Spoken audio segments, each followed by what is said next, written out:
चाराई गामा बोले बुरबाई आंगन माया बायाई गेलन होरा। अरे काने गेला किया भेला बुढ़िया सोहागिन चरनिया हमर छुइए देहोरा।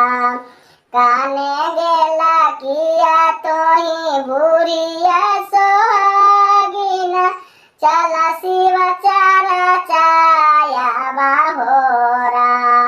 अरे चला बुढ़िया तो सेवा चारा चासे जिनागे में तारिये देवा होरा। हमारा पाँच गुना बेटवा जे 25 गुना पोतावा हाथे होरा। अरे खटिया पर लोटे नाती पोतावा पलंगा पर के रानी हाको होरा। एतना बचनिया जब सुनला न शिवा गुरु फुलवा के डरिया भेजलन होरा। अरे बुढ़िया ले भेजलन नारा कावा से चालो तीनों लोकावा या बाहोरा।